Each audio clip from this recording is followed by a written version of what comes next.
ખેડામાંથી સમાચાર મળી આવ્યા છે। કંઠેલાલ તાલુકાના લસુંદ્રા ગામે કરોડો ખર્ચ કરી શરૂ કરવાનું હતું સામૂહિક આરોગ્ય કેન્દ્ર, પરંતુ ભૂમિપૂજન થયા આજના 3 વર્ષથી વધુ સમય બાદ પણ કેન્દ્ર અધવચ્ચે અટક્યું છે।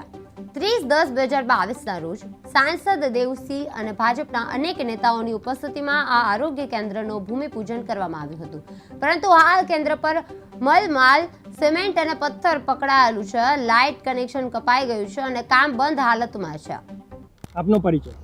સોલંકી રાજેશભાઈ જયશંકભાઈ, લસુંદ્રા। રાજેશભાઈ ક્યાંના છો અને કયા તાલુકાના? કઠલાલ લસુંદ્રા ગામ, રાજેશભાઈ જયશંકભાઈ સોલંકી, લસુંદ્રા દૂધ મંડી પૂર્વ ચેરમેન હતો। રાજેશભાઈ, તમે જે સ્થળ ઉપર ઊભા છો એ સ્થળમાં જે કંઈક કામ થઈ રહ્યું છે એ કયું સ્થળ છે, શું કહેશો?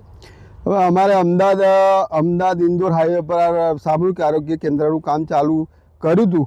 લગભગ તારીખ કઈ હતી? 30/10 તારીખે આનું 2022માં ચાલુ કર્યું હતું, પણ હજુ કામ પૂર્ણ થયું નહીં અને લોકોને બહુ જ તકલીફ પડે છે આ દવાખાનાની। તો અમદાવાદ લઈ જવા પડે, કાં તો કઠલાલ લઈ જવા પડે, કાં તો કપડવન લઈ જવા પડે, એના સિવાય કોઈ બીજો કોઈ સ્કોપ નહીં અમારી જોડે। એટલે વહેલી તકે દવાખાનાનું કામ પૂર્ણ થાય એવી અપેક્ષા આશા રાખીએ છીએ। આપનો પરિચય? મારું નામ છે પરમાર રાજેશભાઈ મફતભાઈ, ગામ લસુંદ્રા। તમે અહીં ઊભા છો, શું કહેવા માંગો? અહીંયા અમે એટલા માટે ઊભા છીએ કે અહીંયા આ સામૂહિક આરોગ્ય કેન્દ્ર લગભગ છેલ્લા 3-4 મહિનાથી કામ બંધ છે, એટલા માટે અમે અહીંયા આવ્યા છીએ કે એનું વહેલી તકે કામ શરૂ થાય અને જલ્દી લાભ મળી શકે, એટલા માટે ઊભા છીએ। કેટલા વર્ષ પહેલાં આનું ભૂમિપૂજન થયું? આનું ભૂમિ 30/10/2022માં થયેલું।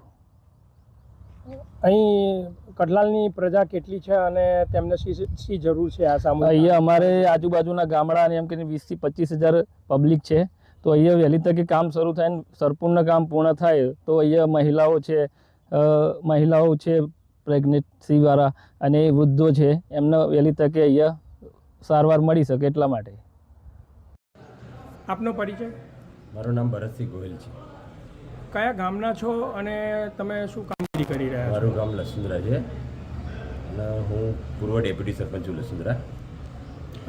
અહીં જે આરોગ્યલક્ષી જે મકાન બની રહ્યું છે, કેટલા સમય પહેલાં બનાવવાનું હતું અને હજુ બન્યું છે કે કેમ, શું કહેશો?